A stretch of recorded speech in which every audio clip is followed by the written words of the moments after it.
नमस्कार मित्रांनो, imitate attend चॅनलमध्ये आपलं स्वागत आहे। आरटी बाबतचा प्रत्येक अपडेट आपण या चॅनलच्या माध्यमातून घेत आलेलो आहोत।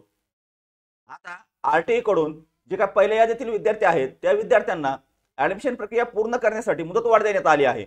आता ही नेमकी मुदतवाढ किती देण्यात आली आहे याबद्दलची माहिती आपण या व्हिडिओमध्ये घेणार आहोत। तर चॅनलवर पहिल्यांदा आला असाल तर चॅनलला सबस्क्राइब करून ठेवा, जेणेकरून येणारा प्रत्येक अपडेट आपल्यापर्यंत तात्काळ पोहोचेल। तर चला नेमकं बघूया आरटीनं किती तारीख एक्सटेंड करून दिली आहे। आरटीनं जे काही पहिल्या यादीतील विद्यार्थी आहेत त्या विद्यार्थ्यांकरिता 5 ऑगस्ट 2024 या दिवसापर्यंत तारीख मुदतवाढ दिलेली आहे। आता ही मुदतवाढ जे विद्यार्थी पहिल्या यादीतील आहेत त्यांच्यासाठीच आहे। सेकंड यादीचा आणखी विषय नाहीये, हे लक्षात घ्या। सेकंड यादी ज्या दिवशी पहिल्या यादीतील, मी वारंवार आपल्याला पहिल्यापासून सांगत आलो की सेकंड यादी कधी प्रसिद्ध होईल की पहिल्या यादीतील ऍडमिशन प्रक्रिया ज्या दिवशी पूर्ण होतील त्या दिवशी सेकंड यादी जाहीर केली जाईल। आता या ठिकाणी बऱ्याच जणांचा विषय की 1 ऑगस्टला मी मागच्या व्हिडिओमध्ये सुद्धा सांगितलं, कारण शेड्यूलच तसं होतं। त्या शेड्यूल मध्ये मी तुम्हाला दाखवलंय होतं 31 ऑगस्ट पर्यंत अंतिम डेट आहे, परंतु काल डेट एक्सटेंड झाल्यामुळे आता सेकंड यादी सुद्धा पुढे गेली आहे। आता 6 किंवा 7 ऑगस्टला सेकंड यादी प्रसिद्ध होऊ शकते।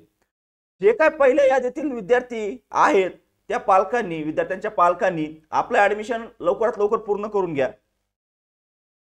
आपल्याला मुदतवाढ मिळालेली आहे। ज्या विद्यार्थ्याचं सिलेक्शन झालं, कशा पद्धतीने सिलेक्शन झालं, कोणत्या कन्फर्म झालं किंवा नाही झालं याबद्दलची माहिती कशी चेक करायची याबद्दलचे व्हिडिओ आपण ऑलरेडी अपलोड केलेत। ते व्हिडिओ पाहून घ्या, त्या व्हिडिओच्या माध्यमातून आपल्याला इन्फॉर्मेशन मिळून जाईल।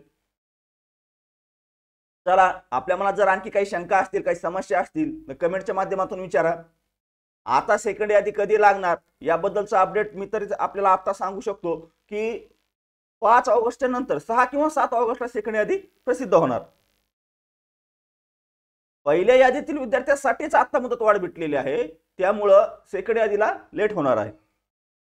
चला, व्हिडिओ जर आवडला असेल तर व्हिडिओला लाईक करा, आपल्या मित्रांपर्यंत हा व्हिडिओ शेअर करायला विसरू नका। चॅनलवर पहिल्यांदा आला असाल चॅनलला सबस्क्राइब करून ठेवा, जेणेकरून येणारा प्रत्येक अपडेट आपल्यापर्यंत तात्काळ मिळत राहील। चला, आजच्या व्हिडिओमध्ये एवढीच माहिती, भेटूया नेक्स्ट व्हिडिओमध्ये।